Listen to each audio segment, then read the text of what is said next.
어제요 저녁에 우리 교사들하고 이제 상반기 사역을 정리하고 또 여름 사역을 준비하기 위해서 식사 모임을 가졌더랬습니다. 근데 그 자리에서 보이스피싱 당한 거 얘기가 나왔어요. 누구라고 제가 차마 밝히지는 않겠습니다. 어느 한 집사님이 계셨어요. 어느 한 집사님이었는데 그 한 집사님과 누구라고 잘 안 밝혔습니다. 그 어느 한 집사님과 두 청년이 얽힌 보이스피싱 사건이었어요. 몇 년 전 어느 날이었다고 그래요. 우리 강민모 청년과 이윤모 청년에게 누구라고 얘기 안 했습니다. 어느 한 집사님의 이름으로 이렇게 문자가 왔다고 해요. 전화가 아니고 문자였던 것 같아요. 근데 갑자기 그 어느 한 집사님이 그 문자로 뭐 그런 식으로 이제 내용이 온 거죠. 보이스피싱이 뭐 계좌가 뭐 잘못된 것 같은데 돈이 급하다, 돈 좀 보내달라, 뭐 이런 식으로 왔답니다. 근데 이 이윤모 청년이 참 착해요. 그걸 보자마자 아무 생각도 안 하고 집사님이 돈이 모자르구나, 필요하구나. 그래서 거기다 댓글을 남겼대. 댓글에서 알았다고 계좌 보내달라고. 근데 그 보이스피싱하는 사람들이 미련한 건지 착한 건지 계좌를 바로 안 보냈대요. 그래서 이 이윤모 청년이 기다리다 잠이 들었답니다.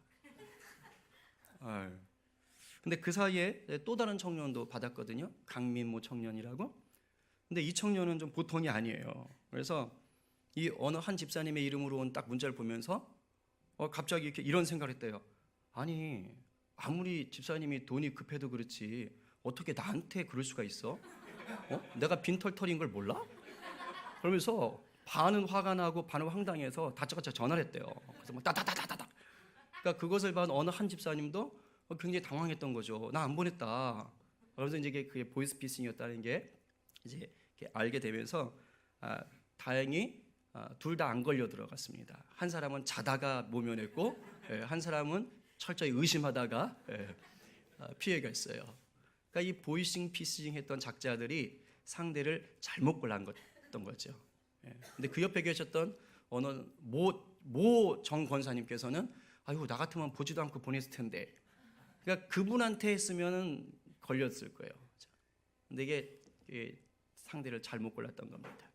근데 그런 얘기하면서 진짜 강적이 한 분 더 있었어요. 그 얘기 중에 바로 그 어느 한 집사님의 아내 되는 김모 집사님이었습니다. 김모 집사님은 이 유독 검찰청이라고 속이고 오는 전화 보이스피싱을 여러 번 받았대요.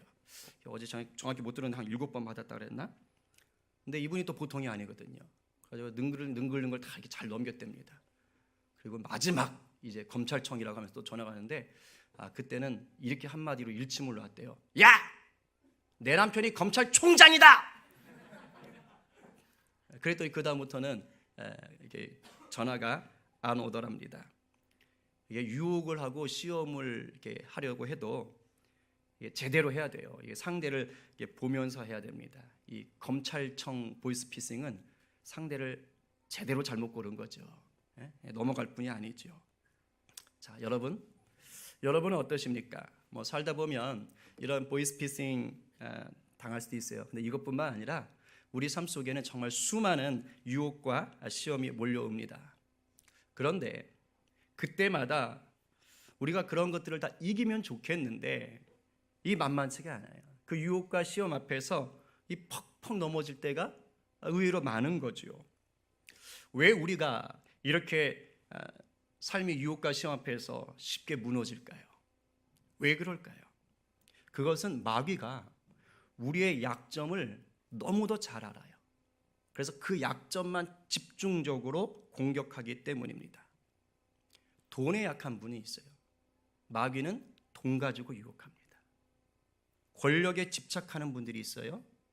마귀는 직분이라든가 높은 자리를 가지고 유혹합니다. 식탐 있는 분이 있어요. 먹을 거에 약한 분이 있어요. 이 중에도 있나요?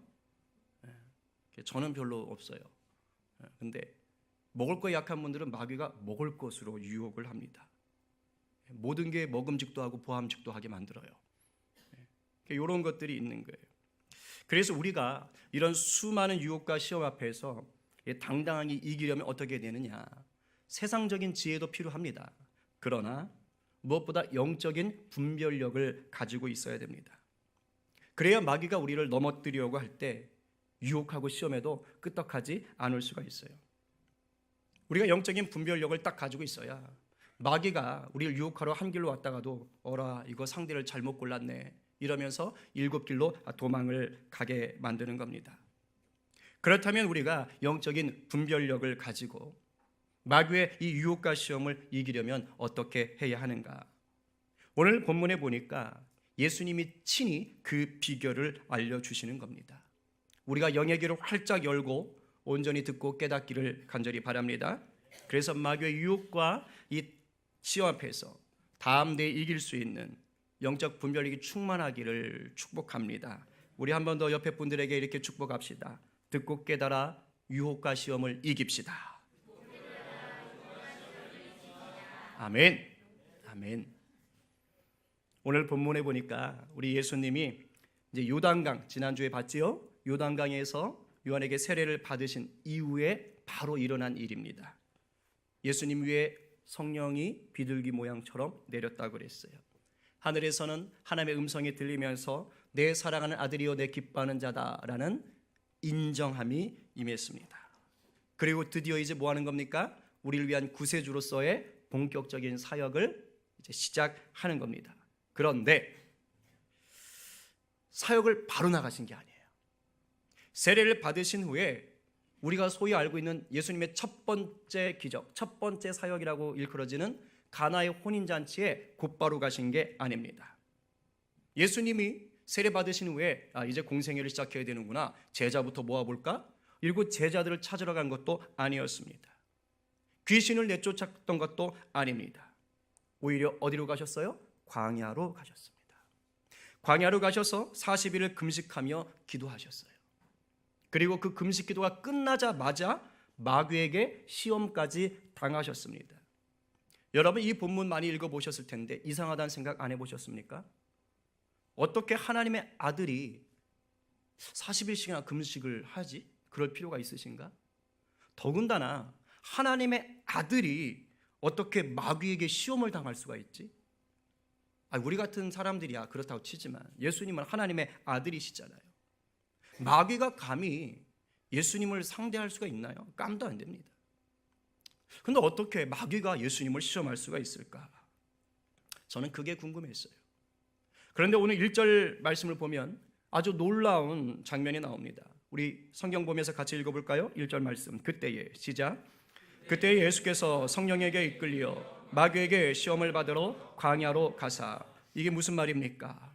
지금 예수님이 광야로 가서 마귀의 시험을 받게 된 게 누가 이끄신 거예요? 성령님이. 아마 지금까지도 모르셨던 분들 많을 거예요. 지금 이게 성령께서 이끄셨기 때문에 광야로 가셔서 마귀에게 시험을 당하고 있는 겁니다. 달리 말하면 하나님께서 지금 예수님을 테스트하고 계신 거예요. 그런데 그 테스트가 뭡니까? 마귀의 유혹인 겁니다. 때때로 이런 식으로 우리에게 시험이 닥쳐오기도 합니다. 그렇다면 왜 대체 하나님께서 예수님을 이런 식으로 테스트하실까요? 이미 세례를 받으시던 그 자리에서 내가 사랑하는 아들이고 내가 기뻐하는 자다라고 온전히 선포까지 해주셨는데 왜 또 이런 테스트를 하셔야 했을까요? 왜 40일씩이나 그 금식을 시키셔야 했고 왜 그 마귀의 시험을 당하게 하셨을까요? 잘 들으세요. 그것은 다름 아닌 우리 때문입니다. 예수님은 우리를 구원하시기 위해서 완전한 인간으로 오셨어요. 그리고 그 완전한 인간으로 왔다는 것을 증명해 보이셔야 했습니다. 그래서 하나님과 우리의 관계를 끊어놓으려는 이 마귀의 유혹이 어떤 것인지 예수님도 친히 당해보셔야 되는 거예요. 그것을 당함으로 예수님께서 이것을 완벽하게 이기신 것을 보이시는 겁니다. 그래서 우리들에게 마귀의 시험을 어떻게 하면 이길 수가 있는지, 인간의 몸으로 너희들이 살아갈 때에 마귀의 시험을 어떻게 하면 이길 수 있는지를 완전한 인간으로 오신 예수님이 우리에게 보여주신 겁니다. 예수님이 당하실 그 고난 앞에서 예수님이 친히 완전한 인간으로 보여주시는 거예요. 여러분, 저와 여러분 모든 성도들은 마귀의 유혹에서 비껴갈 수가 없습니다.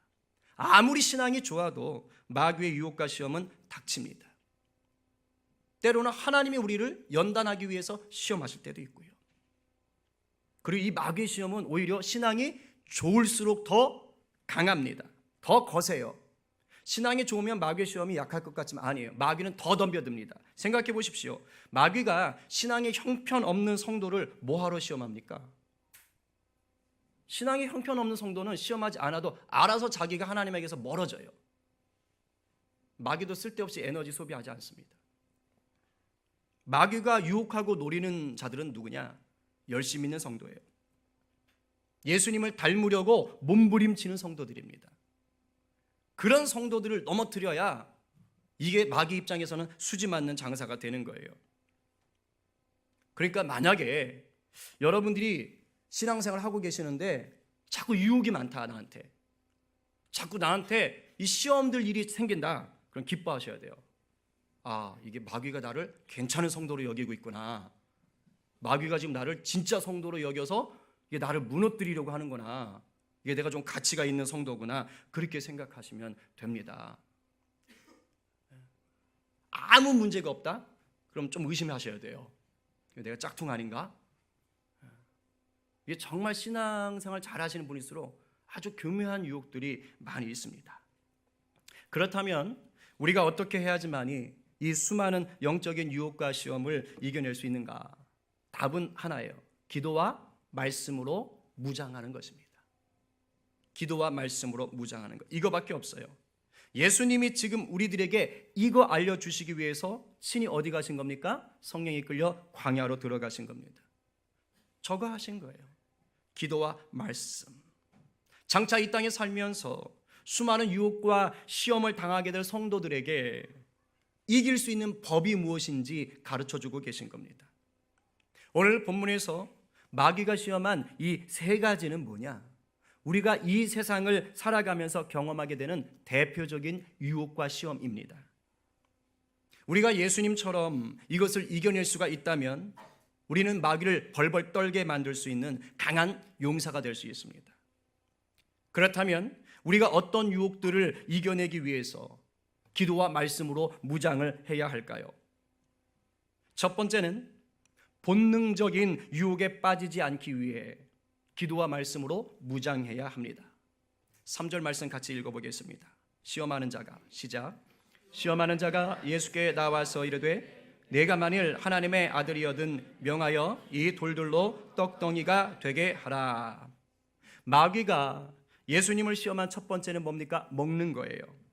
여러분, 인간의 본능 중에 본능이 뭡니까? 먹는 겁니다. 먹지 못하면 죽어요. 그래서 사람은 배가 고프면 본능적으로 먹을 것을 찾게 되어 있습니다. 지금 예수님이 하루 이틀, 일주일이 아닙니다. 장장 40일을 금식하셨어요. 요즘처럼 물만 마시는 그런 거 아닐 거예요. 아예 곡기를 끊으셨을 겁니다. 인간의 몸으로 40일을 금식한다는 건 무엇을 상징하는 줄 아세요? 내가 죽을 각오를 했다, 이겁니다. 제가 실제로 금식 40일 하시다가 돌아가신 목사님 이야기도 들은 적이 있어요. 예수님은 지금 하나님이 맡기신 그 일을 시작하기에 앞서서 40일 동안 죽을 각오로 기도하셨던 겁니다. 여러분들 금식해 보신 적 있으십니까? 뭐 바빠서 못 먹었든 다이어트 하려고 안 드셨든 아니면 정말 기도하기 위해서 금식을 했든 다 좋아요. 몇 끼까지 굶어 보셨어요? 저는 별로 금식 안 좋아합니다. 이 몸을 보십시오. 제가 7끼 금식한 게 제일 많이 한 거예요. 그 대학 다닐 때 CCC는 이렇게 해마다 연초가 되면 원단 금식 수련을 합니다. 우리 시민들 많지요. 제가 거기 참석했던 적이 있는데 7끼 금식을 하더라고요.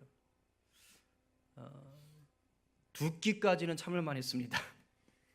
근데 3끼를 참으려니까 힘들더라고요. 그 3끼째가 제일 힘들대요.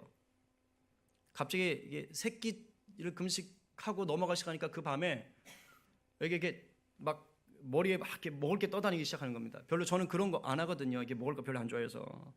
근데 막 평상시 좋아하지도 않던 통닭, 피자, 막 햄버거, 뭐 삼겹살, 불고기, 해물탕 막 이런 게 막 떠다니고, 거기가 산속이었어요. 수련회 장소가. 식당이 없거든요. 이상하게 먹는 냄새가 나는 거예요. 음식 냄새가. 신기하죠? 그래서 저는 애석하게도 그 수련회 가서 은혜 받은 기억이 하나도 없어요. 그냥 배고파가지고 헉헉대다가 돌아온 기억밖에 없습니다. 주님 죄송합니다. 제가 그때 그 생각을 하면서 예수님은 어떠셨을까? 40일 금식할 때 어떠셨을까? 여러분들 중에는 이렇게 생각할 수 있어요. 단순하게 에이 그래도 하나님의 아들이잖아요. 예수님인데 40일 금식 껌이죠. 400일도 하실 텐데. 아닙니다, 여러분. 지금 예수님은 신으로 계신 게 아니에요. 완전한 인간으로 지금 기도하러 들어가신 거예요. 여러분이나 저와 똑같습니다. 오늘 본문 2절에 뭐라고 얘기해요? 40일을 밤낮으로 금식하신 후에 뭐라고요? 줄이신지라. 줄이신지라. 이게 성경책이라 말이 고상하게 써 있는 거죠. 굶어 죽을 지경이 됐다는 말입니다. 이런 예수님께서 마귀에게 가장 먼저 받은 시험이 뭐겠어요? 마귀가 기가 막히게 한다니까요. 지금 뭐가 제일 필요한지를 아는 거예요. 목숨과 관련한 겁니다. 중내산해하는 위기 가운데 본능에 관한 유혹을 그 시험을 갈고 들이미는 거예요. 마귀는 지금 예수님에게 야 예수야 너 하나님 아들이잖아. 신적인 능력 있잖아. 그걸 사용해서 지금 네 목숨이 위험하잖아. 그거 빨리 해결해. 너한테 껌이잖아. 이 돌들을 떡으로 만드는 거 우습잖아. 예수님이 돌을 떡으로 만들 수 있을까요? 없을까요? 있지요. 정말 우습죠. 마귀가 지금 그걸 요구하는 거예요. 너 할 수 있잖아 예수. 너에겐 신적인 능력이 있어. 한번 만들어봐. 그런데 예수님은 그 자리에서 신적인 능력을 만들지 않으셨어요. 왜일까요? 금식하여 줄이게 하신 게 누가 시킨 겁니까? 성령님이. 성령님이 이끄신 것이고 하나님의 뜻인 겁니다. 그렇기 때문에 예수님은 자기의 신적인 능력을 발휘해서 돌을 가지고 떡을 만들어 줄임배를 채우게 되면 뭐가 됩니까? 하나님의 시험에 불순종하는 게 되는 거예요. 결국 예수님은 마귀의 유혹에 넘어갈 수밖에 없는 것이죠. 그러나 금식 기도를 통해서 이미 하나님과 깊은 친밀함을 누리셨을 예수님은 넘어가지 않았습니다. 오히려 신명기 8장 3절의 말씀을 인용하면서 단호하게 대적하는 거예요. 그게 4절입니다. 우리가 예수님의 마음을 한번 대적하면서 읽어보겠습니다. 예수께서 시작. 예수께서 대답하여 이르시되 기록되었을 때 사람이 떡으로만 살 것이 아니요 하나님의 입으로부터 나오는 모든 말씀으로 살 것이라 하였느니라 하시니 아멘. 아멘. 굶어 죽을 것 같은 사람에게 먹는 것은 본능을 자극하는 강한 유혹입니다. 마귀는 이런 식으로 우리에게도 우리의 본능을 자극하는 유혹을 해옵니다. 먹는 것 가지고, 잠자는 것 가지고, 성적인 것들 가지고 우리를 유혹하는 거예요. 이게 다 본능을 자극하는 거예요. 또 있어요. 얼짱, 몸짱. 이런 거 너무 신경 쓰는 것도 이 본능적인 겁니다. 모든 인간은 아름다워지고 싶어 하는 게 있거든요. 하나님 주신 일반 은총입니다. 근데 그것이 잘못되면 이상한 대로 흘러가는 거예요. 건강하면 됐지 몸을 우상으로 섬기면 그거는 유혹입니다. 인간의 본능과 관련한 영역은 너무도 기본적이다 보니까 우리가 무심코 넘길 때가 많습니다. 그러나 마귀는 우리의 본능적인 영역을 늘 교묘하게 흔들어 놓으려고 해요. 여러분들 인간 본능에 관련된 것들 여러분들 잘 아실 거예요. 이 본능적인 영역에 너무 돈을 많이 쓰신다. 유혹받고 있는 겁니다. 한번 오늘 생각해 보십시오. 나는 내 본능적인 영역 속에서 어떤 것에 유혹을 많이 받고 있는가? 아무렇지도 않다고 생각했는데 그곳에 신경을 많이 쓰고 돈을 많이 쓰고 그것을 꾸미기 위해서 애를 쓰고 있다면 그것은 지금 마귀의 유혹에 넘어가고 있는 것입니다. 이 시간 성령께서 여러분들을 깨닫게 하실 줄로 믿습니다. 그렇다면 회개하시고 말씀으로 대적하신 후에 삶을 바꾸시기 바랍니다. 그래서 우리 성림 공동체 모두가 본능을 유혹하는 마귀의 시험에서 기도와 말씀으로 당당히 이겨내시기를 간절히 축복합니다. 자, 두 번째는 뭐냐? 영적인 허영심에 빠지지 않기 위해 기도와 말씀으로 무장해야 합니다. 마귀가 이번에는 인간에게 있는 영적인 허영심을 자극합니다. 5절과 6절에 이렇게 유혹하지요. 같이 읽어보겠습니다. 시작. 이에 마귀가 예수를 거룩한 성으로 데려다가 성전 꼭대기에 세우고 이르되 내가 만일 하나님의 아들이거든 뛰어내리라. 기록되었을 때 그가 너를 위하여 그의 사자들을 명하시리니 그들이 손으로 너를 받들어 발이 돌에 부딪히지 않게 하리로다 하였느니라. 아이고야, 이 마귀가 보통이 아니에요. 예수님이 말씀으로 대적했더니 지금 마귀도 시편 말씀을 끌어와 가지고 예수님을 유혹하고 있는 겁니다. 성도가 신앙생활을 하면서 반드시 겪는 유혹이 바로 뭡니까? 이 영적인 영역이에요. 쉽게 말해 드릴까요? 신앙생활을 하면서 어떤 신비한 성령의 체험이나 영적인 은사 또는 기적을 구하게 되는 겁니다. 물론 이 말이 성령 체험이나 은사, 기적을 구하는 게 잘못됐다라는 말이 아닙니다. 방언이나 귀신을 쫓는 것과 같은 신비한 은사 또는 하나님의 음성을 보거나 듣는 듯한 신비한 체험들은 구할 수 있습니다. 괜찮아요. 경험할 수 있습니다. 저도 그런 것들 경험했고 누리고 있어요. 방언을 하면 좋아요. 오래 기도할 수 있습니다. 큰 장점이 있지요. 신비한 영적 체험은 신앙을 견고하게 해주고 믿음이 연약한 성도들을 또 도와줄 수 있고 그들에게 간증거리를 제공하기도 합니다. 다양한 성령의 은사들을 가지고 있다면 교회의 덕을 세우는데 요긴하게 쓰일 수 있고 하나님 나라를 확장할 수가 있습니다. 그리고 때로는 암과 같은 치명적인 질병이 왔을 때 우리가 기적을 구하며 기도할 때 그것이 치료되기도 합니다.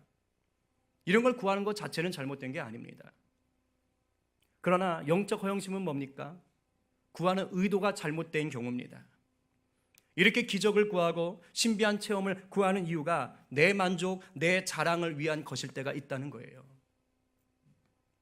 그것은 하나님을 시험하는 것과 같습니다. 정작 저와 같은 종종 목사나 또 직분자들, 우리 장로님들이나 집사님들, 권사님들, 또 교회 봉사자들, 그분들이 섬기면서 영적 능력들을 좀 갖고 대단하다는 소리를 듣고 싶어 할 때가 있습니다.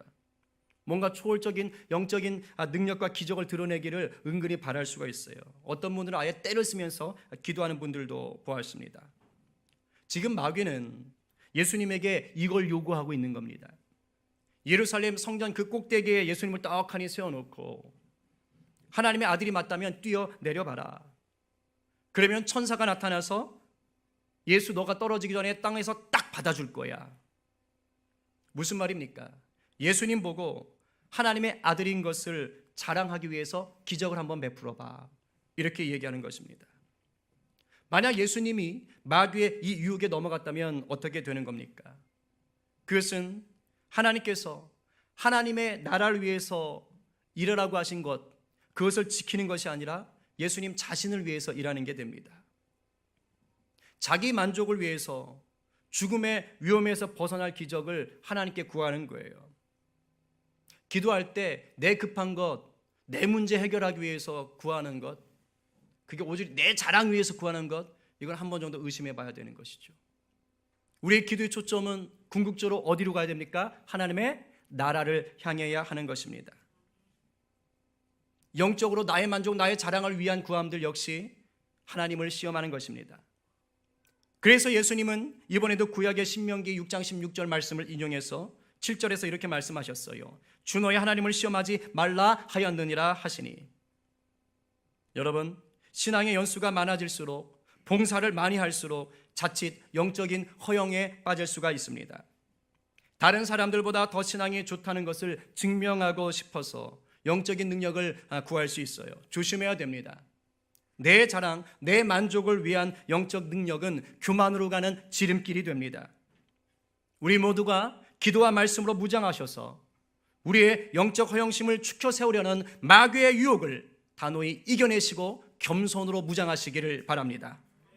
마지막으로 세 번째, 세상 성공이라는 우상을 이기기 위해서 우리는 기도와 말씀으로 무장해야 합니다. 우리 8절과 9절 말씀 크게 읽어보겠습니다. 마귀가, 시작. 마귀가 또 그를 데리고 지극히 높은 산으로 가서 천하만국과 그 영광을 보여 이르되 만일 내게 엎드려 경배하면 이 모든 것을 내게 주리라. 마귀가 두 번째 유혹까지 실패하니까 이번에는 성취 유혹을 자극하면서 유혹합니다. 마귀는 지금 예수님에게 온 세상을 주겠다고 하는 거예요. 세상의 부와 세상의 명예와 세상의 권력을 모두 다 주겠다고 유혹하는 겁니다. 그야말로 뭡니까? 이 세상에서 신이 되도록 신을 만들어 주겠다고 얘기하는 겁니다. 근데 조건을 달았어요. 마귀 자신한테 엎드려 경배하면 그때 주겠다고 하는 겁니다. 대체 지금 무슨 말을 하고 있는 겁니까? 아니, 마귀가 감히 하나님의 아들에게 하나님이 아닌 마귀를 숭배하라는 게 말이 돼요? 그리고 좀 더 이상한 게 있습니다. 하나님의 아들인 예수님은 이미 천하만국과 영광을 받으신 주인이십니까? 아닙니까? 맞죠? 천하만국의 주인 되시고 영광을 취하신 분이 맞죠? 예수님 자신도 이것을 잘 아셨을 거예요. 그런 마귀가 이런 유혹을 할 필요가 없는 겁니다. 마귀가 그렇게 머리가 나쁘지 않거든요. 이건 마치 이미 대통령을 하고 있는 사람에게 너 나한테 절하면 대통령 만들어줄게, 이거하고 똑같은 말이에요. 그런데도 마귀가 왜 이렇게 유혹을 했을까? 그것은 지금의 예수님, 이 본문 속에서 나오는 이 시기의 예수님은 아직 영광을 누리실 때가 안 되셨기 때문이에요. 이제 막 요단강에서 세례를 받으신 예수님은 철저히 인간으로서 고난당하는 종의 모습을 가지신 겁니다. 영광은 언제 취하시는 거냐? 죽으시고 부활하셔서 취하게 되시는 거예요. 그 전까지는 철저하게 우리를 위해서 낮아지는 종의 모습으로 살아가셔야 되는 거예요. 지금 십자가를 향하여 나가는 그 출발선에 서 계신 겁니다. 아직 영광을 취하시지 않은 거예요. 결과적으로는 취하실 것이지만.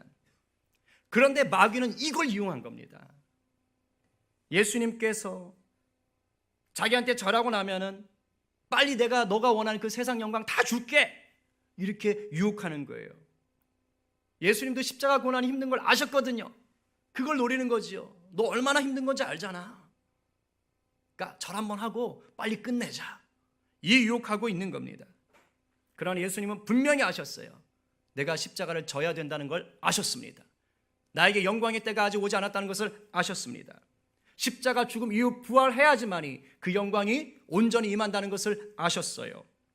이렇게 영적인 분별력이 분명하셨던 예수님은 다시 한번 신명기 6장 13절 말씀을 인용해서 이렇게 대적하십니다. 우리 10절 말씀 같이 읽어보겠습니다. 예, 시작.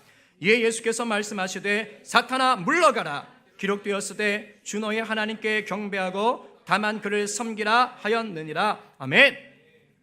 여러분, 오늘날 우리가 신앙생활 하는데 가장 치명적인 유혹 중 하나가 뭡니까? 세상 성공이에요. 그 성공을 향한 탐심이 우리에게 가장 치명적입니다. 이 세상에서 네가 하나님이 돼봐라, 하나님과 같은 권세를 한번 누려봐라.